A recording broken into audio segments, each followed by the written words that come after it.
Okay, recording and we're live. Jason, handing over to you. Oh, yeah, sure. So like Rosette mentioned, we did a like project pitch day before. So it was a similar event to this, but we asked people to like pitch research ideas, and it was kind of like a pitch and a request for collaborators at the same time. That pitch day went pretty well. We had a few collaborations come out of that, and I think one paper about to be submitted. But we kind of heard some feedback from people that people wanted not only to pitch ideas, but like once a project gets started, to be able to share updates with people, to say like, hey, I made these plots and like I got some results. What do you guys think?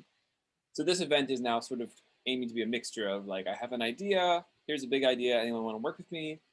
And also I made some plots, I ran some experiments, I got some results. Does anyone think they're cool? Maybe does anyone want to work with me too? Or maybe you're just working by yourself, but you just want an audience for your work and some feedback. So it's a little bit more generic. So the overall format for today, there's going to be 11 presentations. We had one person cancel last minute, so 11. We'll all be in Zoom at the beginning. We'll see the presentations, and then at the end, we'll switch to Discord, where we'll have like individual rooms for each presenter. So if you want to talk to a presenter, you can do so in Discord and have like a more extended conversation. Because we have 11 people, the time is pretty tight, so we have to be pretty strict about timing. So each presentation will get 5 minutes and 30 seconds. So at 5 minutes, I'll be timing. At 5 minutes, I'll draw on the screen like 30 seconds using a little pen annotator thing. So you'll know that like you should kind of wrap up soon.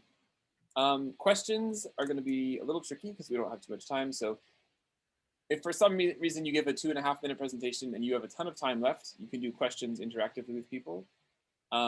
If say you end at 5 minutes, you have 30 seconds left, we will ask for any questions in the chat. So if you have questions and you're in the audience, please paste them in the chat. And maybe if you have time, you can answer one of the questions from the chat.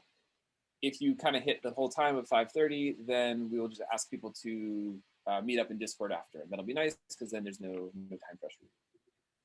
All right, so right before we get started, just gonna do the how you can be involved bit. So if you like MLC, ML Collective, and you want to be more involved, there's a few routes to being more involved. You can join our reading group, which is every Friday, linked on the website. You can follow us on Twitter so that you'll hear about events like this. You can join the Open Collaborators group on Discord, which is where we'll all be heading later. And if you'd like, you can present something at our next research jam. This would normally be in something like 6 to 8 weeks, but because of the NeurIPS deadline, we're bumping it to 9 weeks. So June 2nd, it's the week after the NeurIPS deadline. And there's already a page for it. It's the same URL except for a 2 at the end, so Research Jam 2. If you want to present there, let us know. Submit something via that Google form, and we'll add you to the schedule. All right, let's get started. So the first speaker we have is Lucia. Lucia, if you want to share screen and start whenever you're ready. And then for the other speakers, just try to be ready when it's your turn, so we don't lose too much time in the gaps. And if you want to chat about anything or any questions, feel free to like type in the chat the whole time.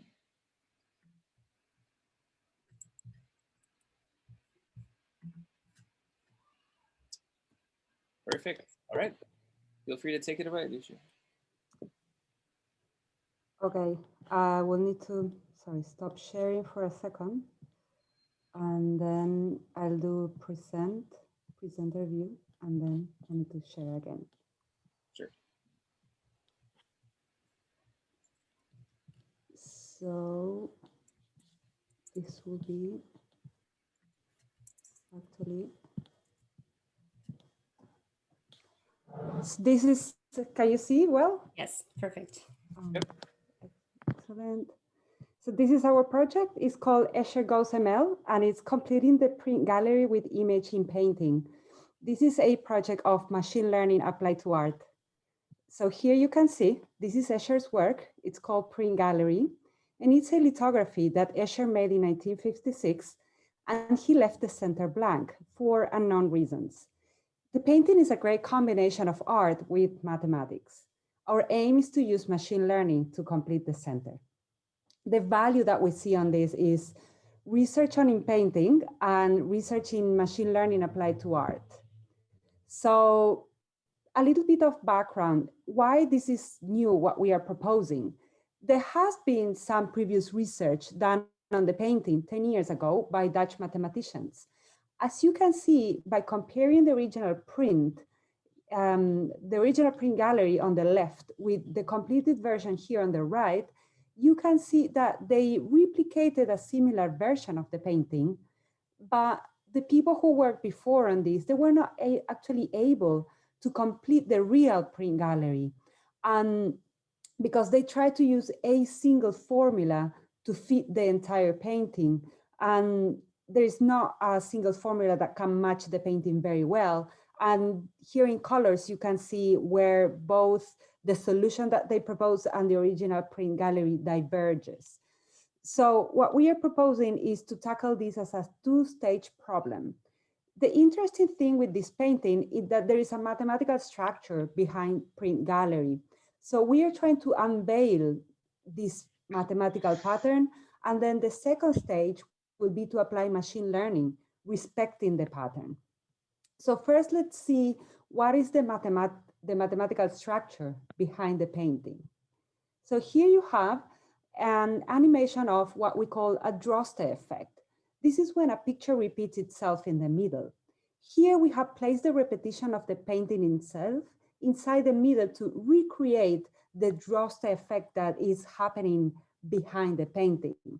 As you can see, the final repetition in the center is very, very small. In fact, it is rotated by 160 degrees and is about 20 times smaller than the original size. Up to here, we didn't apply machine learning. So this is just the math structure behind the painting. Now we will see what is left. The black and the white areas appear because when we repeat the picture itself in the center with a square, you cannot fill in a circle. So there are areas that we need to fill in beyond the mathematical structure. And this is exactly where machine learning comes to play. And the task we have at hand that we are presenting to the machine learning collective and looking for collaborators is how to create an algorithm that will learn how to paint like Escher in this particular painting. In this way, we need an algorithm that does art reconstruction in print gallery. So this is a problem of image in painting. How to generate an algorithm that will paint like Escher exactly in print gallery, and what are some ideas to fill in the missing content, that is the hole between the painting and the Droste patch in the middle. So the preliminary idea that we have is to use image in painting, which is an active area of research. And one of the best models so far is OpenAI's Image GPT, that it uses pre-trained models to generate an array of plausible content to fill in the unfinished image. Another state-of-the-art model is Taming Transformers, which supersedes Image GPT-3. So these are pre-trained models. However, you can do a layering of customized training on them. And we plan to make a layer of training on them using fine-tuned models, fine-tuned pictures that we're gonna Escherize. So we apply style transfer to Escherize to other paintings and to content that mimics what it's already on the painting. So for example, harbors, arc, boat, we Escherize them, and with this, we train an image in painting model. So we find that this will be exciting because it's a worthy opponent. It exceeds the current state-of-the-art image in painting. It is a major contribution to machine learning and art reconstruction, and it's a great potential for scientific outreach since it brings machine learning closer to people's interests. This is the team, this is us, and then there is the bibliography for people to read. And this is our presentation. Thank you very much for listening.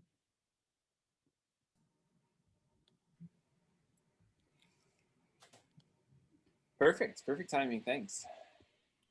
Perfect. I guess we don't have time for questions, so we should go to the next one. Okay, next we have Horking. I learned to pronounce nice try. 10 minutes ago. Please start. Okay, thank you, Rosanne. Thank you, everyone, for listening. So my name is Joaquin Cabezas. I'm a PhD student at the University Rovira y Virgili in Spain. And today I want to discuss about one of the things in explainability. Explainability is very, very big. I don't want to address the whole field, but today we are looking at the particular problem of attribution, which means getting to know which parts of the input data are responsible of the prediction of the output of the models. For example, this is a very famous example of using graph neural networks from Uber Eats, and it's a node classification. We want to classify this node and use it in a recommend engine. Okay, so the idea of explainability here would be to know what parts of this graph is Uber using. So, for example, if they recommend a burger, we can ask why. Okay, and this answer would be because the person wants to eat lots of carbohydrates like pizza, donut, and so on, and that will be a good point to get to know if that is the proper situation. So maybe, for example, in this case, you should propose a salad to balance a little bit the diet. So one of the tools that we have is GNNExplainer. Is quite recent, 2019, and it's quite the de facto standard. Most of the papers cite this, and well, using an information theory approach, what they want to obtain for this attribution problem is a subset of the edges and a subset of the features, and to say, okay, this part of the graph is really the part that is important for the prediction, okay, for the output of the model.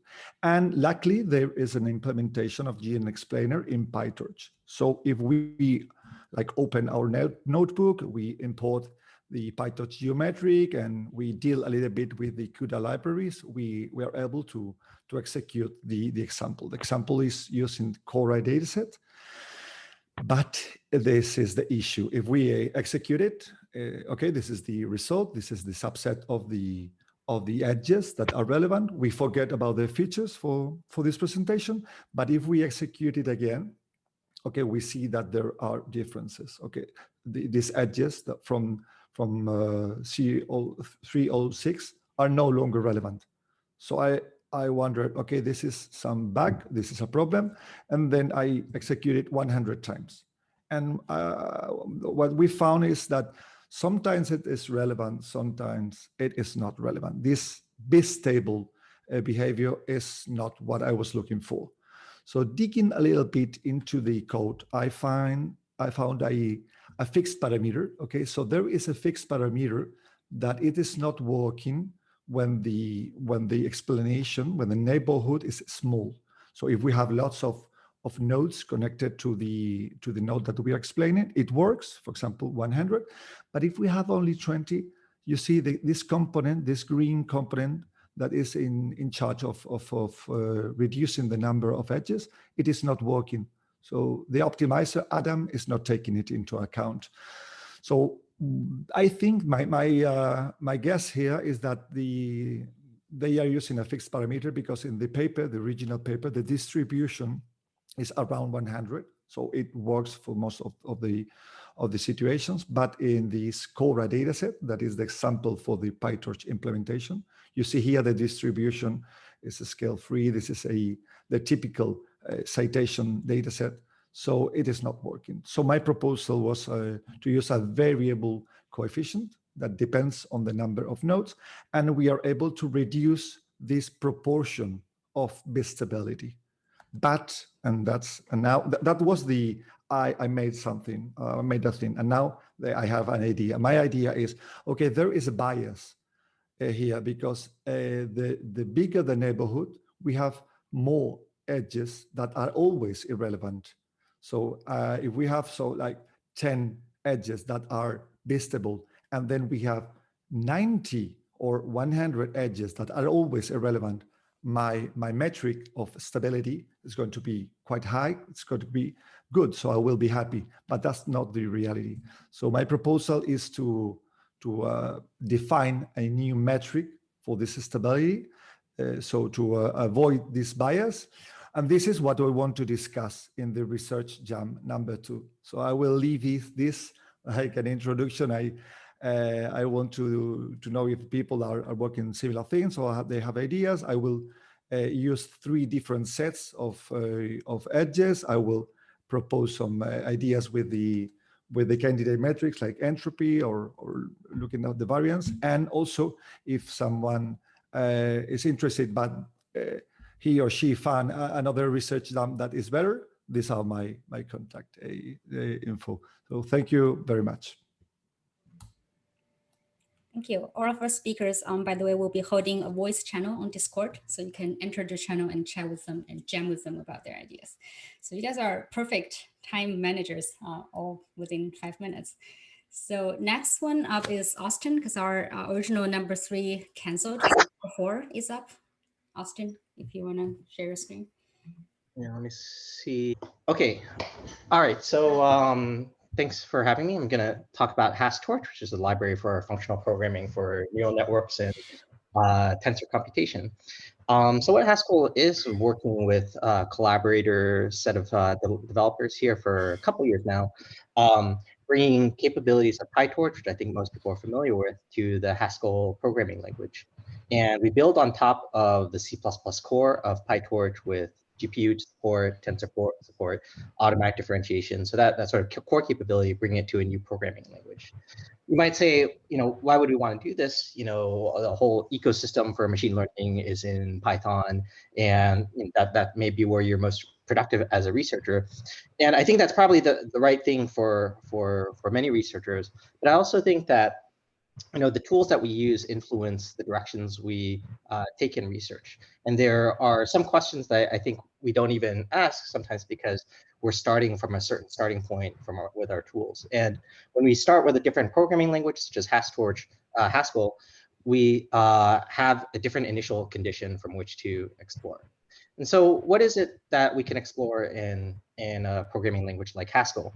For this, I need to say a little bit about sort of Haskell as a programming language. So Haskell is not that well known in the machine learning community, but it is very widely used for programming language research. And it's where kind of new ideas for programming languages are often born and later find their way to Python, C++, Rust standards.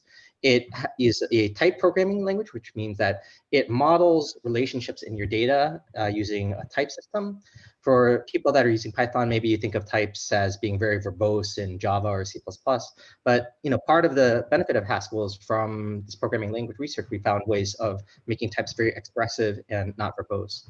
The third kind of aspect to be aware of is this aspect of functional programming. And that's a programming language where function composition is the core building block for writing programs. And there's a deep connection between function composition and functional programming and how we think about building neural networks. In fact, if you're interested in diving deeper into this, there's a great blog post by Chris Olah about neural networks, types, and functional programming that I highly recommend. So what are some of the things that people play with, and what are some of these different directions that people explore in Hasktorch? One area that seems to be popular for a lot of people that are actively involved is program synthesis. So here on the top right, Kira had a NeurIPS paper. And one reason people find program synthesis interesting is that Haskell's type system can represent programs, can be used to implement compilers in a very robust way, and you can combine sort of that ability to write compilers, implement new languages with sort of synthesis capabilities of neural networks. The second area here on the bottom right is a demo by Torsten showing how, because the compiler knows more about your model, knows more about your neural network, it can give you hints, and this is almost sort of like a next generation way of interacting with a neural network, where the compiler can tell you, oh, you have a shape error here, here's something you need to fill in to implement, even before you run the program. And so it's really cool to kind of see these integrations. help sort of user interfaces with Visual Studio Code. So this is just a sampling of some things that sort of people are exploring, working on. So Junji is updating. We piggyback on all the PyTorch updates. So with the 1.8 update, we updated Hasktorch as well. Torsten's exploring implementations of transformers using type systems and what can you do with kind of type neural networks. And another thing here is to raise is Google Summer of Code. We're looking at projects there. So if anyone's interested in exploring potential Google Summer of Code opportunities, definitely get in touch. And so I just want to end with a pointer to Hasktorch.org, the GitHub repo here. If you're interested, we have an active Slack. We're always looking for new collaborators, whether you're someone from machine learning interested in functional programming, or a little bit of both and sort of interested in the space. Happy to get in touch.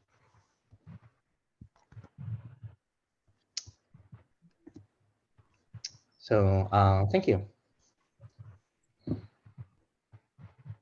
How much time do we have left, Jason? Sorry, my computer is frozen. We have a minute left, so if anyone has a question they'd like to ask. In the chat, there was just one question from me. So that paper about suggesting hints, do the hints depend on the trained network or only on like the structure of the network? Yeah. So it's the training. I think there's a little bit of an echo, but it understands the shape of the neural network before you do any training. I've got a question if there's enough time in that minute. What was the most unexpected thing you learned from taking neural networks into Haskell? Unexpected. Well, maybe the most unexpected, probably that there would be so many other people that were interested in it. I mean, when it started, it was just kind of a niche thing. Yeah, this really kind of pleasantly surprised how many people sort of some of these ideas resonated with. Right. There are some challenges too. We talk about challenges maybe in the session afterward. Happy to talk about that. Resource management is probably one of the biggest challenges for something like this. Cool.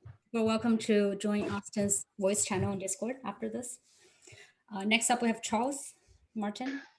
Okay, great. I should share my screen? Sure. Okay, give me a second here. Okay, I think we just built this from scratch. Okay, give me a second. I'm just not great at screen shares. Can you guys see my screen? It's not full screen, but it's okay. It's not full screen? It's not. I'm sorry, give me a, is that better? A bit better, yeah. Yes. That looks Yeah, I'm great. sorry. Yeah, okay, I'm sorry. I thought I didn't know who was going to share the slide. I'll just go from here, okay? Perfect. Okay, so I want to talk about a project I've been doing in collaboration with Michael Mahoney at UC Berkeley in our research into the statistical mechanics of neural networks. And it's a tool, an open source tool called WeightWatcher. And it's a diagnostic tool for analyzing deep neural networks. It's written in Python.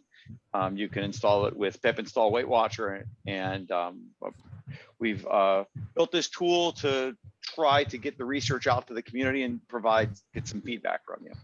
So the idea is that the WeightWatcher tool allows you to analyze pre-trained PyTorch and Keras models. So you can load a model in, you can inspect models that are difficult to train, you can gauge improvements in model performance, you can predict, one of the things it allows you to do is to predict the test accuracy across different kinds of models without having access to the test data. So, or even access to the training data. Just by analyzing the weight matrices of the neural network, you can predict trends in the test accuracies of their models. And this works for both in terms of adjusting hyperparameters or in, say, changing the architecture.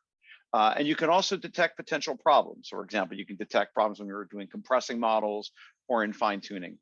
And the work is based on joint research done into why deep learning works using ideas from random matrix theory, statistical mechanics, and strongly correlated systems, which is really my background.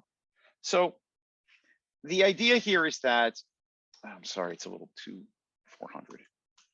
That's better. The idea here is that the tool treats each matrix each layer as an individual, it analyzes each individual layer, and it looks at the spectral density. In other words, it computes the singular values of the eigenvalues for each layer weight matrix, or each tensor slice, and then it puts them on a log-log scale and it tries to fit them. And the idea here is that you're looking at the shape of the neural network, and you're looking at the shape of the correlations, the shape of the spectral density. And I think what's different between what you usually see in machine learning research versus statistical mechanics, in machine learning research, statistical learning theory, you're looking at the scale. You're trying to create bounds, and you're trying to find bounds to get better regularizers. In statistical mechanics, you don't do that. In statistical mechanics, you look at the shape, you look at the phase space volume. So the shape of the correlations actually tells you a lot of information about the neural network. And in particular, the tail, this region out here, the tail of these correlations actually contains most of the informative components. And so what WeightWatcher does is it computes the spectral density for each layer or each slice in some way. Then it fits it to a power law, and it uses those power law metrics to tell you something about how your model is performing. So the tool works simply by, you import it, you give it a model, it will generate plots for you. You can, you give it some pre-trained model. It will give you a summary statistics, or it will give this, this should say details. It gives you details, which are a data frame consisting of various metrics it computes for each layer, or it can give you summary statistics, which will give you, average metrics. So for example, you can compute like the average for Frobenius norm might be a typical thing people look like, or like the average spectral norm of a model would be something you might do in statistical learning theory. In statistical mechanics, you might look at something like the average alpha, which is the average power law exponent, or the average amount of correlation in each layer, or this weighted alpha. So this is what the tool does. It's very easy to use, and you can get these metrics out. Let me give you some examples of how you can use it. I'm going to go a little smaller. So one thing you can do is layer by layer analysis. So for example, here we can compare looking at the power law exponent. So somewhere between 2 and 12 is this power law exponent for each layer. You can compare models like GPT versus GPT-2. And you can see that in the later model GPT-2, the power law exponents get smaller. They concentrate at a smaller average by about 3.5 versus say 4. And you have less outliers. You have less of these very, very large power law exponents. So this is a good example of how you can compare two models to see if one is poorly trained and determine whether your models are poorly trained or well trained. Here's an example we did talking with the group at Intel, looking at some of their compression algorithms. And here we're looking for an example using the Intel distiller group regularization technique. And you can see scale changes. So for example, this is the baseline model they use, and the red represents the model that they compressed using their technique. And what you can see is we can detect potential problems. These red and green dots should basically all line up to each other. And when you plot, say, the spectral norm for each layer, you see that certain class of layer, something goes wrong and the spectral norm gets larger than it should be. So you can see these kinds of scale changes. The other thing you can do with the tool is you can present, say, the average alpha or the average power law exponent for a series of models. So here we have an example where we're looking at a variety of models of different depths, and we're varying a variety of different hyperparameters. And you can see that our average alpha metric correlates very well with various hyperparameter changes. Once again, this is being done without looking at the test or the training data. So we can actually predict trends in neural networks, deep pre-trained models, simply by looking at the weight matrices themselves. So we have a number of metrics like this that can do this, and this is what the tool does. And I just wanted to present this to you and give you a chance to ask questions and see if I can convince you to try it out. Amazing. Are we good? Thanks for presenting. I have a few questions, but I'll wait until the Discord to ask them. Okay. Okay. Let me. Do I stop sharing? Is that what I'm supposed to do here? Yes. Yeah. I think I did stop, didn't I? Or am I still? Oh, I'm sorry. Give me a second. I've got to find the Here it is. Great. Thank you. Thank you. Thank you. Beautiful. Next up, we have Martin. Yes. Excuse me. Thank you. Let me get my screen up here. So my topic is on applying machine learning techniques adapted from metagenomics to determine whether dissipation-driven adaptation is occurring in computer media. So I have to provide a little background here. Genetic code is a symbolic logic media. Scientists tell us that dissipation-driven adaptation occurs spontaneously when free energy flows through a symbolic logic media over a sustained period of time. The first symbolic logic media on early Earth were amino acid networks in liquid water. Driven by free energy flowing from geothermal sources and from the sun, amino acid networks underwent dissipation-driven adaptation and evolved over the course of approximately 1 billion years into RNA, DNA, and cellular life. So, systems undergoing dissipation-driven adaptation are characterized by the following description. The rate of flow of energy through the system increases over time. Order and energy are stored in symbol groups in the symbolic logic media. Evolution favors symbol groups which reproduce faster and/or which reproduce more parsimoniously. And then lastly, well, it's not lastly, but most importantly, as order within the system increases, the system exhausts disorder. Metagenomics, and I hope some of you perhaps do ML for metagenomic projects. Metagenomic analysis performs the following. It bins genetic code into contiguous code groups. It maps subcomponents of the genetic code groups to logical functions performed by the subcomponents. And then it identifies sequences of logical functions which can reproduce a code group, or in other words, have positive feedback with reproducing themselves and more of the symbolic logic media. If you were an astrobiologist or a biologist interested in the development of life on Earth, and if you could go back in time to before the development of cellular life, you would adapt the analytic techniques of metagenomics to chart the transition from brittle, narrow purpose, relatively inefficient amino acid networks to resilient, general purpose, relatively efficient DNA and cellular life. Now I'm getting closer to the point here. Computer media is also a symbolic logic media. A huge amount of energy is now flowing through computer media. According to theories advanced by Jeremy England and others, dissipation-driven adaptation should occur in computer media spontaneously without us even intending to create it. So rather than being concerned about artificial intelligence, which is notoriously difficult to define and highly anthropomorphic, we should use techniques from biology to measure whether dissipation-driven adaptation is spontaneously developing in computer media as a byproduct of our behavior. So I'm getting even closer to the ask here. I am asking for people to work on a machine learning open source tracing and event logging service, which reports back to a public forum. Use machine learning to standardize identification of code groups across projects. This is a problem already in tracing and event logging. It's the standardization of the code groups that you're trying to probe. Using machine learning to instrument some of the code groups with probes.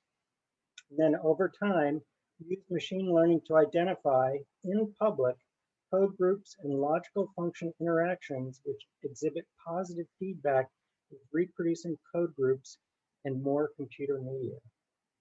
So I'm hoping that some of you out there, you either work on instrumenting code for tracing or event logging, or you've worked with metagenomic projects. And I'm saying we could do a open source tracing and event logging service, but instead of reporting back to an individual, it's reporting back to a group, and we look at it over time. I can't see the side of the screen, so perhaps I've run over time.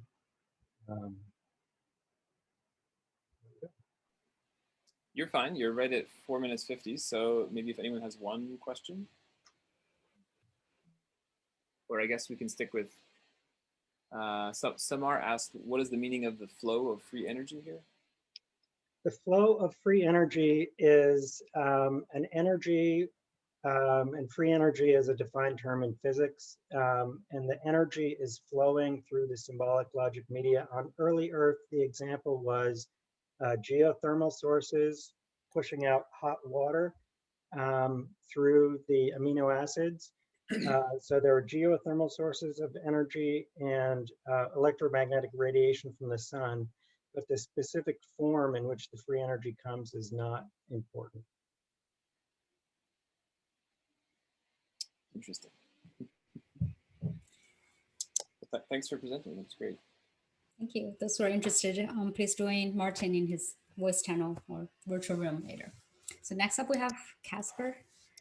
Okay, can you hear me well? Mm-hmm. Great. And can you see my screen? Yes. That's great. So hi everyone, I'm Casper from Warsaw University of Technology. And I would like to show you part of my PhD project that I'm currently working on. And the project itself is funded by Microsoft Research. So the topic itself is about controlling human animation with trajectories. And I will explain in a minute what a trajectory actually is.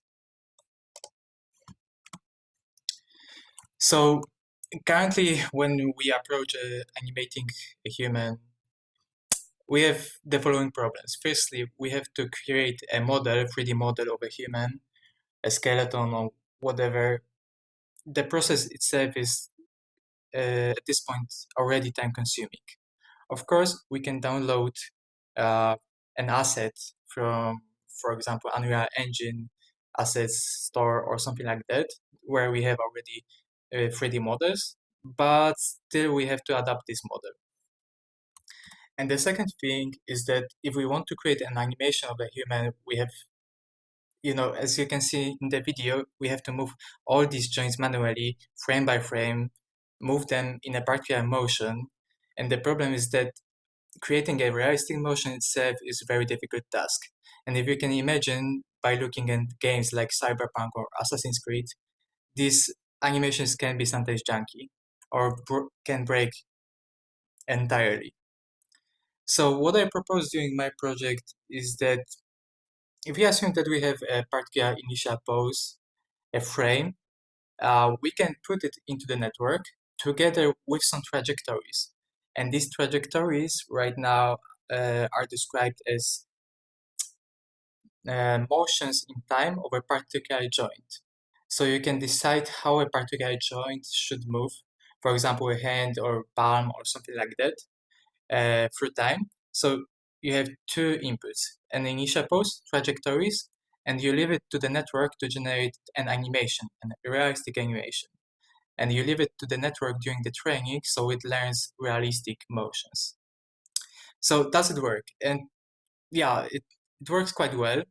If you put multiple trajectories, and you can see from these visualizations that providing more and more trajectories create more like stiff animation where the body follows the particular trajectory. And you can provide your own trajectories where, for example, you want a character to stand in a single place, like in this last column of the second row. But I started this project quite differently, like 3 months ago.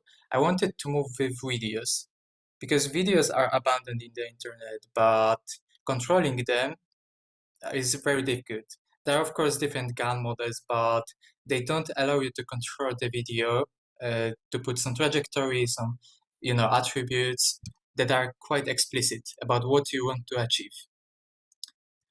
And my model can essentially generalize at this point to other skeletons, like the full 3D body model, and also images and videos.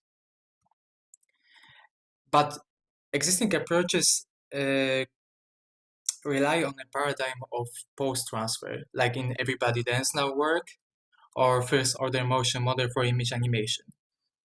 And there are several issues with these methods. First thing is that you can't control these animations in the first place per se. You have to have a driving video that presents some animation in the first place, and then you can apply to your target video where you can generate that animation. But what I would like to achieve is that you have just a single frame of a person, you draw a trajectory, for example, that corresponds to a particular key point, for example, mouth, nose, eyes, and then you leave it to the network to generate this animation. And the problem was that why I moved to skeletons if I started from videos, because the problem with skeletons was a bit easier. And I'm looking for collaboration, additional people that I would like to work with on that. Firstly, to have more hands to work on that problem. The second, to brainstorm, because the problem is, still hidden from other researchers. I mean that no one tries to tackle the explicit control in animation.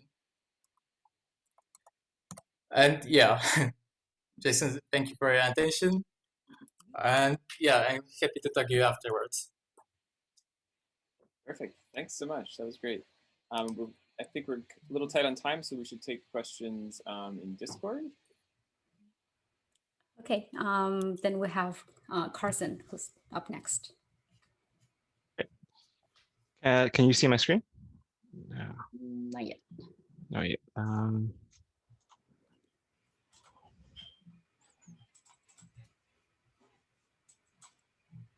How about now? No, still not it.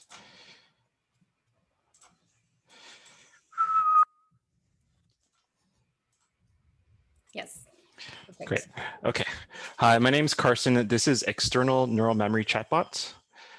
So the goal is this. I want to teach an agent to be able to embed a concept, so in this case, my name, and know when to capture that concept and to be able to store it, and then also know when to retrieve that and then use it appropriately. The reality is more like this, though. Usually, if you have a neural network that's trained on a dialogue system, usually it produces very grammatically correct responses and usually contextually very on point as well. For example, here, it seems to know that I'm talking about a dog, but it doesn't seem to understand that I'm trying to get it to learn or memorize the name of the dog and also to tell it back to me at the appropriate time. So you could probably come up with a couple solutions to this that are straightforward. The simplest being just appending, previous time steps to your input. You can carry forward the hidden state like an LSTM.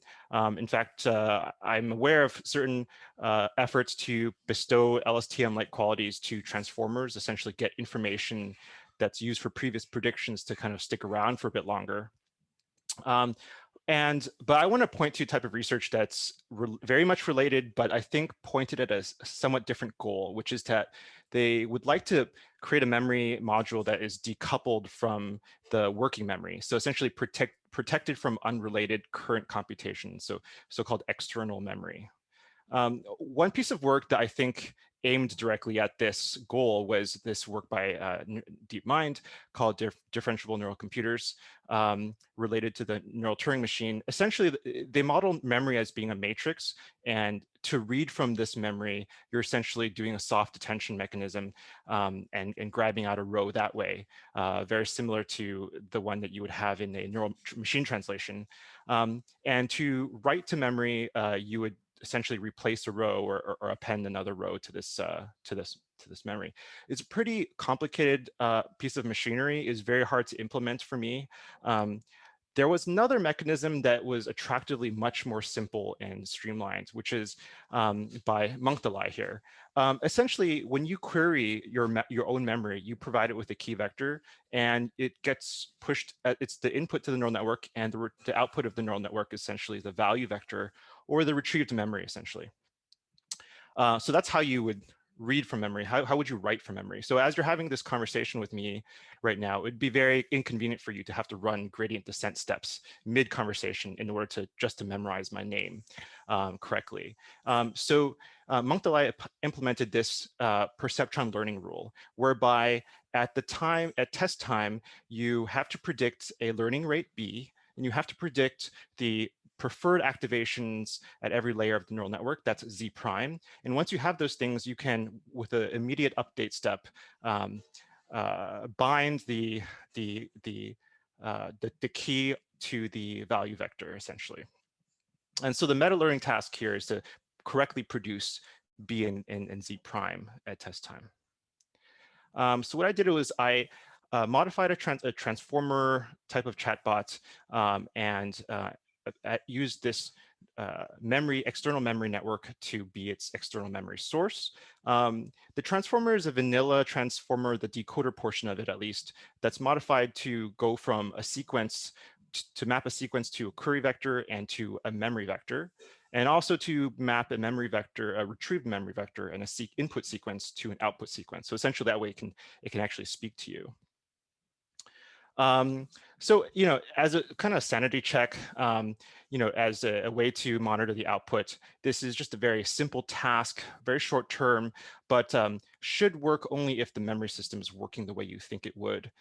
So in here, the thing it's learning to embed or bind is a name, and it's returning that embedding at the appropriate time in the right conversational sequence. So yeah, I'm looking for scientists and mentors to join my team, people to bounce ideas off of and hold me accountable. We have a couple other people, but we all have full-time jobs. This is more of like a kind of an artistic endeavor for me. So you please reach out, just say hi on Twitter, email me, find me on LinkedIn, and that's it. Thank you so much for listening. Appreciate it. Perfect timing. 35 seconds left. Anyone have one question? I didn't see anything particular in the chat, so if you just want to ask Carson directly.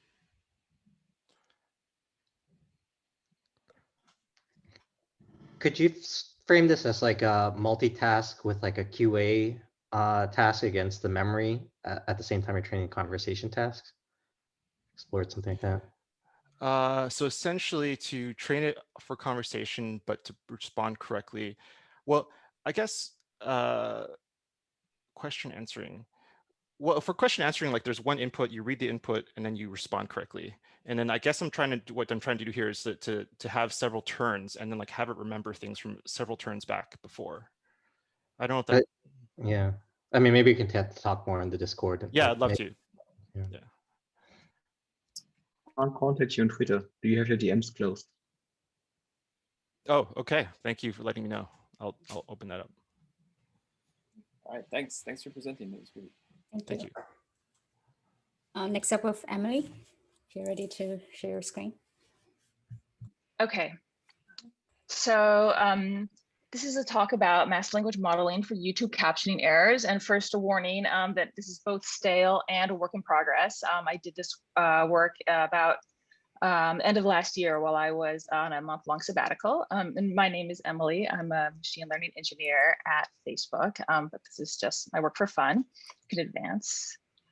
So the motivation is, I don't know if you're anything like me, advance please, thanks. And you are a multimodal junkie. You may notice sometimes your flow gets interrupted when you come across YouTube captioning errors like the one here, where we all know that Jeremy Howard is not talking about stupid or notebooks. He's talking about Jupyter notebooks. And come on, YouTube, you're doing a fantastic job most of the time, but please know that Jeremy Howard will never say the phrase stupid or. Advance, please. Or will he? Here, 4 minutes later in the same lecture, he mentions that students should not be discouraged if they think they are too stupid or don't have enough vast resources. So advance, please. Thank you, perfect. So clearly, you can't just copy and paste this type of problem. Why not use something like a mass language model to correct it? So here, so sorry. So maybe I'll just explain a little bit what the mass language model is. So I think it's people may be familiar with it. It's more traditionally used for pre-training large models such as BERT. And it enables the model to learn bidirectional representation of the word because it can use the context around the masked phrase to understand a suitable word However, it may not be the exact word because, of course, many words could fill in the one that has been masked. So subsequently, there's often pre-training that's done. Fine-tuning that's done. And Roseanne, you're just a little bit ahead of me, or Jason. Cool, thanks. Okay, so it also it's often done on self-supervised tasks where we have a huge language corpus and you mask whatever word you want. Here we have a specific word we want masked and we need a label. You can change. And luckily the label is provided. So Jeremy, as well as many other creators and their followers, have corrected YouTube's captioning mistakes. And as you can see, you could select that as well as they've done this in many other languages. So here we have a data set. You can advance. Thank you. So I wrote a script to query at the channel granularity all of the videos that my favorite creators have put into playlists. So I'm just searching playlists, kind of hoping that I'm getting content that they have intended to be shared and not that they're using YouTube for some other purpose. But so the content they've organized into a playlist, I check each video on the playlist and I check to see if we have an auto caption as well as a corrected caption. If so, I download all of that and I put it here and you can advance. You could click if you want. Cool, great. And then I use diff tools, basically standard Python library diff tools to create a difference between the two sequences of tokens. You can advance. And thank you.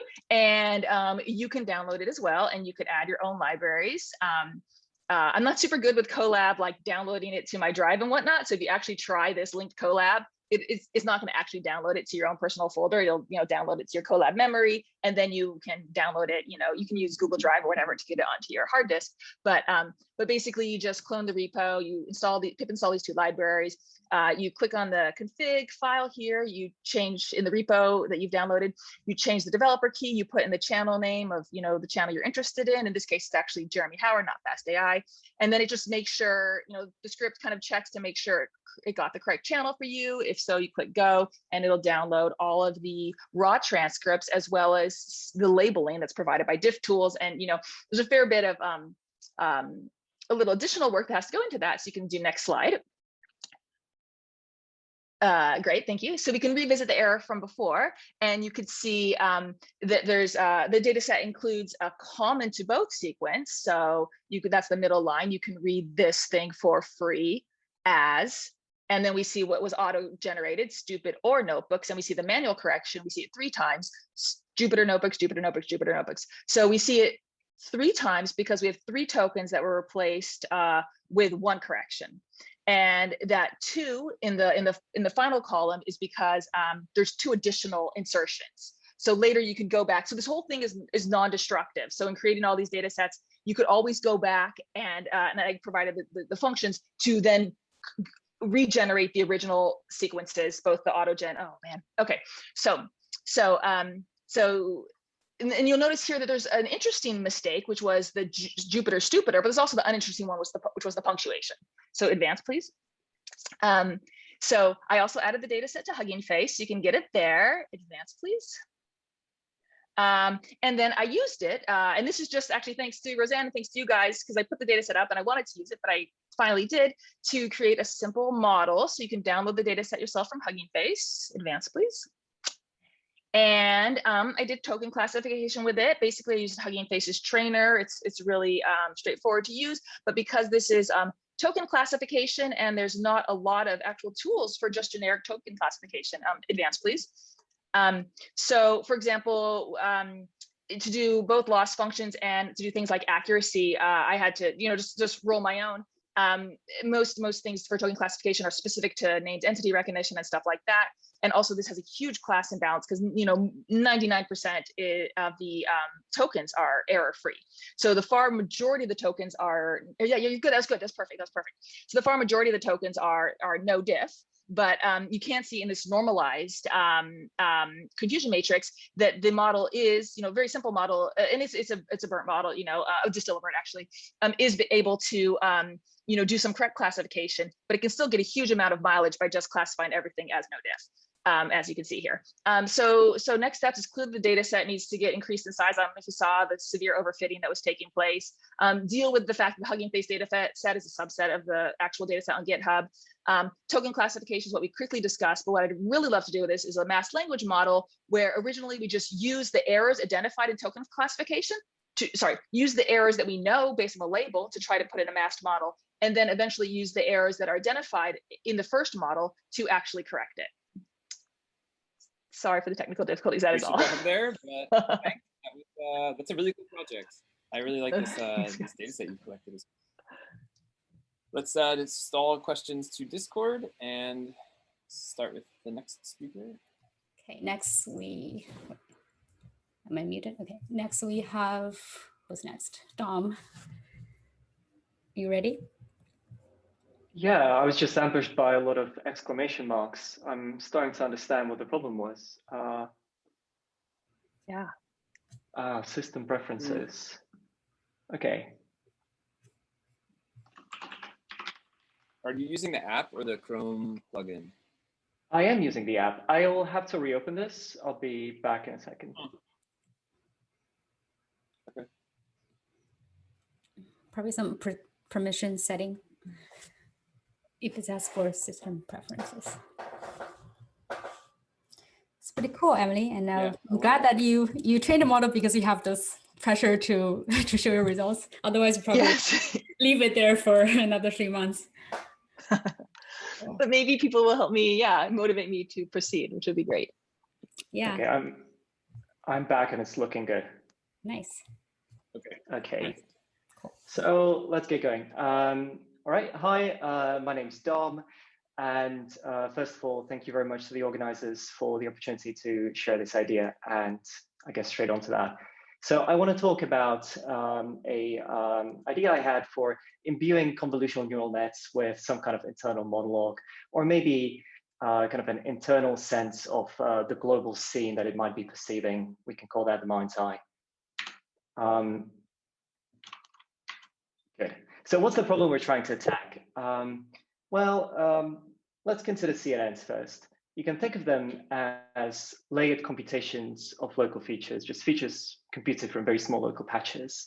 But local features calculated in this way can be quite deceiving. And to illustrate that, I offer the example of this dress, which became the internet's main character a few years ago, when it divided the world into people who thought it was white and gold, and those who thought it was black and blue.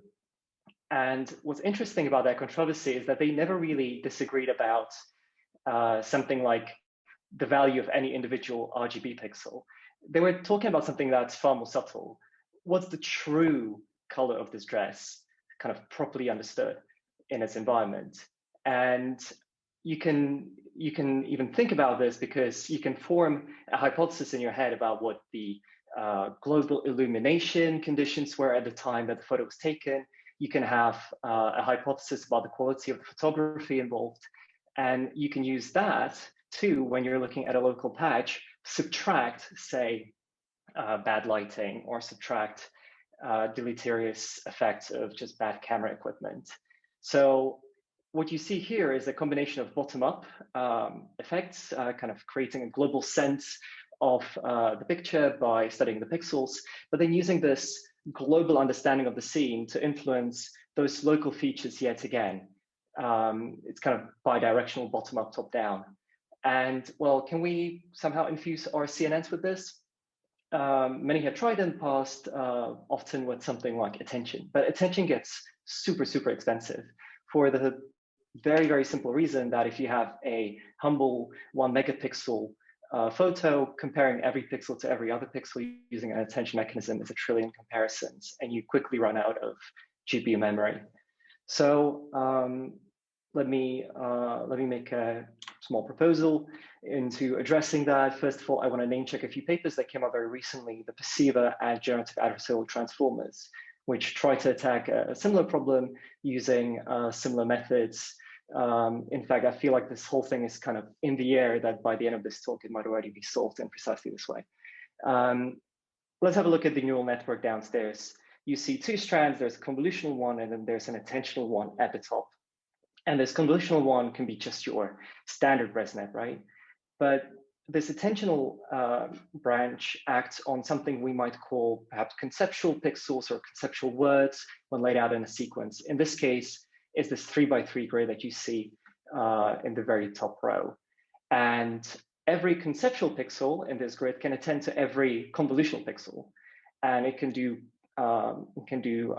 calculations in this very small 3x3 space. And then once that's done, before you ship over that information to the next convolutional layer, every pixel in the convolutional layer can be influenced by every conceptual pixel in turn. And you can kind of see how that might at first kind of not mean much, but soon perhaps these conceptual pixels will get the idea that in the top left there's a corner, and below it, middle left, there's some kind of circle. And then further on, as the data gets pushed, perhaps this concept gets a little bit refined and the corner becomes an ear, and the net notices that there's fear in this cat's eyes, making it suspect that it just might, in fact, be a lawyer. All right, so what's the challenges of putting this into place? Well, you kind of need to specify how the two nets are going to communicate. One possibility is basically plugging it into a batch norm or different normalizations, such as done in the generative adversarial transformer. I'm considering experimental design a challenge because experimental ML research is not where I come from. And adapting this for tasks other than the simplest classification is also a challenge. But there's many open opportunities.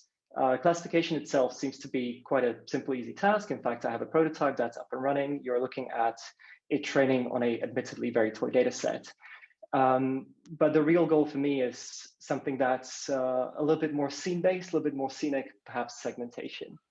And to those of you who are interested in interpreting how neural networks reason, perhaps the attention branch with its conceptual pixels might hold some interesting bits. All right, and finally, if this allows me to go to the next slide, what next? Well, if you want to join up or just chat, I'll be on Discord after this, or you can email me on this address. If you want to collaborate, well, like you, I can do a bunch of things. I have published some research in a different field in theoretical physics, and I can code. I've been working in ML for about a year and a half, and I have managed to secure some time off work to do this properly. But I can't do it alone. As I said, experimental design is a big gaping hole in my knowledge. And I would really appreciate talking to someone who knows how to tune transformers, because I have no idea how to set those parameters up reasonably. And I'm always on the hunt for cool mentors and cool teammates. So if you consider yourself to be one of those, I would be super happy to chat. And that's it from me. And back to you, Chair. Perfect. Thanks for that presentation. A lot of interesting ideas in there, and someone posted a link in the chat. We should wrap up though and move on with the next speaker. Next we have Zach. Zach, can you share your screen? You ready? Okay. Yep. Can you all see it? Yes. Okay, awesome. Yeah, so I did an exploration looking at the gradients of adversarially trained networks. So to start off, just background on what are adversarial perturbations. There's some signal that you can add to your model with to your input with a low weight, and it creates an output image that has a change not perceptible to humans, but really throws off model performance. And so there's this idea of adversarial training, and the goal of adversarial training is to train a model that's robust to these attacks. And one of the ways to do it is to train it on the adversarial examples themselves. So in standard training, our goal is just to minimize our loss just with the unperturbed inputs and the actual labels. But in adversarial training, our goal is to minimize the loss over our adversarial examples. And the way we induce these examples is by adding some perturbation delta to our input, with this constraint that the norm of delta must be less than or equal to epsilon. And the idea behind that is to make it so the perturbation which we're adding doesn't actually change anything meaningful in the image. And the general pseudocode for going about this is for each input in your data set, you initialize delta to some random noise. And then for each step in some parameter attack steps, you perform gradient ascent on delta so that it moves in the direction of maximizing the model's loss. But because we have this constraint at each step, we also have to project delta down such that this constraint is true. If you're interested in this, you should look into projected gradient descent. But once we have our final delta, we add it to the input, we calculate our loss, and then we update our model with that loss. And so there's this really interesting property of these adversarially trained networks where it seems like the representations that they learn are more perceptually aligned with like what a human would see. So if you look at a standard model and a robust model, there's this technique for visualizing their feature representations. And what you can notice is that the standard models, their representations seem more like noise. There doesn't seem to be any like high level features that you can observe. But if you look in the robust models, feature representations, those representations seem to be a lot more salient and meaningful, at least from a human perspective. And I guess this brings me to the idea of what I wanted to do. I set out to just try and figure out what is it about adversarial training that would cause these models to learn seemingly more perceptually aligned representations. And my initial hypothesis going into this was that adversarial training must do something really specifically to the first layers, because if you ever look at an adversarial example, you'll see that it doesn't look like there's anything high level in it. It seems like really low level signal and noise. So the way I went about this was to basically view how the gradient changed per layer throughout training. And I did specifically for the first epoch. So this is for standard training. And what you'll see here is each color is a different layer. So the dark red is the earliest layer and the dark blue is the latest layer. And then for each thing I'm plotting its relative gradient. And what I mean by that is for each iteration, I take the actual magnitude of the gradient and then I divide it by the maximum gradient magnitude across this set of iterations. And what you'll see in standard training is that especially the first layer, it actually relatively increases throughout all of training. And it looks like it's actually providing, like there's a lot of signal and change happening to the first layer. And the same is true for some other earlier features. They also are getting more change, or they're receiving more gradient than the final layers. But the interesting thing is when you look at adversarial training, it looks like it's actually doing a really good job of regularizing the gradient to these first features. So, I mean, especially in the first layer, you can see there's a significant dip down. And now instead of increasing throughout training, it decreases and then plateaus. And the same for these other earlier features. And so I wanted to actually look at the actual magnitudes as well. So I did that for the first and last layer. So you can see here for the first layer, your empirical or standard gradients, they continue to increase throughout your epoch, while the adversarial ones look really well regularized. But if you look at the final layer gradients, there's not really much of a change here. Their magnitudes look relatively similar throughout training.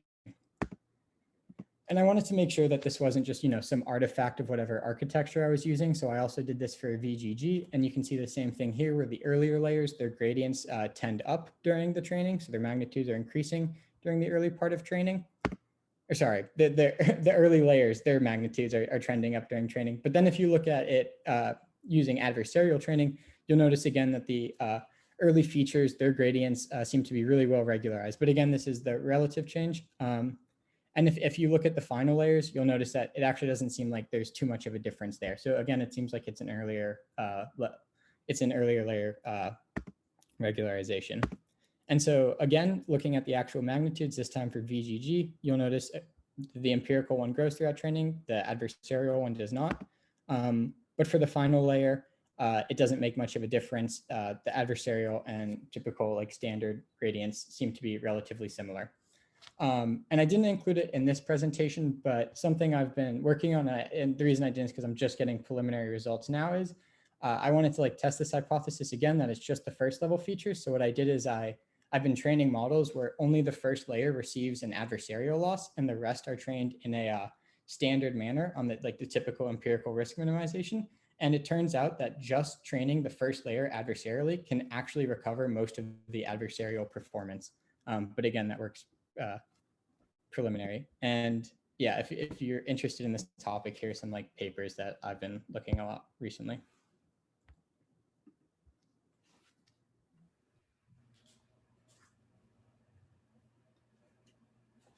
And that's it. Cool. How are we doing with time, Jason? Yep. Not sure what's going on, but pretty cool. We can move on, and anyone who's interested in adversarial training and how gradients are regularized by adversarial training can talk to Zach in his work. So next up we have NCalc. That's our last presentation of the day. After that, we'll hang out on Discord. Hi, can you see the screen? Yes. All right, perfect. Hi, my name is Sankalp Gilda. I'm a final year graduate student at the University of Florida. I'm presenting my work today. This is a paper that's almost ready for publication, but as I'll explain, as the presentation continues, we are looking for collaborators for downstream papers. This is just the first of what we envision to be multiple papers. Um, the title of the paper or the presentation is predicting as image quality using environmental and telescope operating conditions. Pardon me. There we go. Basically translates to machine learning plus automating telescope operations gives you really good results. Um, so what is this project about? It's focused on a particular telescope called the Canada-France-Hawaii telescope. This is one of the larger and more important ground-based telescopes in the world. It's located in Hawaii. That's the outside view, and this is the inside view. The aim of the project is to minimize the seeing or the turbulence that's induced by hot air inside the dome. So if this is the telescope mirror right here where my cursor is, and this is the slit where this part opens so you can see outside, there is some hot air collected here just due to the electronics inside the telescope, and that induces seeing or turbulence, which is what we want to minimize. Just to give a quick, intro of what a good and bad seeing looks like. IQ stands for image quality. This is just a picture of Jupiter. This is a good IQ and this is bad IQ. Obviously for astronomy, we would like good IQ and not bad IQ.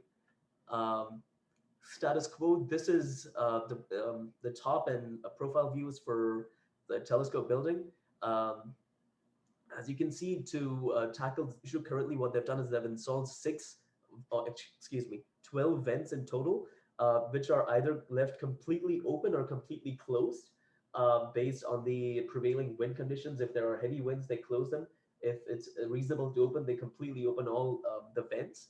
The idea is to let hot air out and cool mountain air in to reduce telescope seeing. However, this leaves money on the table. If you could just feel free to ignore the legend, what this basically means is the green curve is where we could go. Green curve is the hypothetical lowest seeing we could achieve. Again, lower is better. And we want to achieve lower seeing. Red is where we are right now. And we believe a large part of this is because this configuration of all open and all closed is not optimal. So we've used machine learning to optimize this as a function of telescope operating conditions and environmental conditions. Quick recap, this is what the data looks like. It's heterogeneous, it's tabular. Each sample consists of 119 features and one output, which is just the IQ. There are no missing values because I've removed samples which contain missing values, but there are some error sensor values. This is the overview of the different sensors. There is time dependence between the samples. Imagine a camera taking pictures as a function of time in the night, but we've ignored for our very first paper that time dependence, since that complicates things a little bit. And there are 12 vents which can be open or closed. Currently, they're either all open or all closed, but hypothetically, goal is to identify out of these 4096 possible configurations, what's the best configuration as a function of time. What we've done is we've used a mixture density network and a robust variational autoencoder, both with beta likelihoods. So I've normalized my inputs to be between 0 and 1, technically between 0.1 and 0.9 to account for the outliers. Here we see when the MDN is trained, this is predicted MPIQ, IQ from one of the instruments called MegaPrime versus measured MPIQ. We would just wanted to see how well on the test set our predictions are. I used two separate kinds of uncertainties, aleatoric and epistemic. Here I plot the confidence intervals as a function of the base MPIQ. Again, lower MPIQ is better, higher is worse. Here I show you plots for my robust variational autoencoder. What we did was to check if the autoencoder is able to separate in distribution from out of distribution samples correctly. I'm injecting noise, two types of noise, constant noise and uniform noise. We see it's decent, but there is certainly room for improvement. This vertical line is the 5th percentile cutoff for the training set. Using this, I select only those event configurations which are in distribution. And for those in distribution samples, I go ahead and plug them back into my NDN to get predictions. Here we see that for the optimal vent configuration as a function of IQ, there is, there is a lot of room for improvement as nominal IQ increases. With the optimal vent IQ, we see we can achieve lower and lower IQs. This proves that the earlier slide I said there is money on the table. So this proves that there is indeed money on the table. This is just a histogram of vent configurations. It shows that for the most part, ideal vent configurations are half open and half closed with Hamming distance of 0.5. This is just a heat map showing for each bar. It shows. Yeah, I have a question. Can you partially open? Yes, but for the first paper, I've not taken that into consideration. Here it shows what happens if you plot not just the optimal configuration, but all configurations which reduce IQ at a given nominal IQ. It shows that for the most part, high IQ, nominal IQ values require you to close all the vents, whereas lower IQ require you to open most vents. Lower is better. This is what we have so far. This should be up on our kind of like 2 weeks or so. Wrap up in a few seconds if we can. I'm sorry, what's that? Oh, we should just wrap up in a few yeah, this is the very last slide. I'm sorry, I took a little more time that was allotted to me. I apologize. We definitely welcome collaborators. We are a bunch of self-taught ML researchers, basically astronomers. So we would appreciate feedback from pure ML researchers who know what they're doing, if you will. There are a number of downstream tasks, and most importantly, we want to, the large picture is, develop an open source software stack that can completely automate scheduling of observations at our telescope, and that we can also use for predictive maintenance. You can reach me on Discord, or that's my email. Thank you.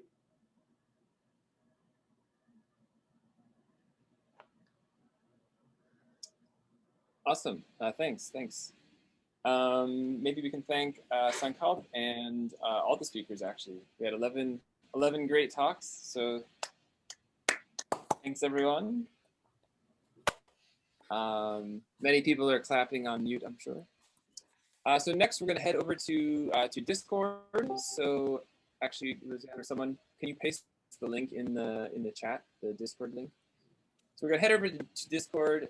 In Discord, each speaker will have their own channel. You'll see them on the left side. You can just hop into that channel to talk with the speaker. There's also a general research jam channel and a research jam text channel. You can paste links in the text channel or like hang out and chat with whoever you want in the global channel. All right, I think that's it. Thanks, everyone. See you over on Discord. See you there. Thank you. Yeah, bye. Thank you. Thank you.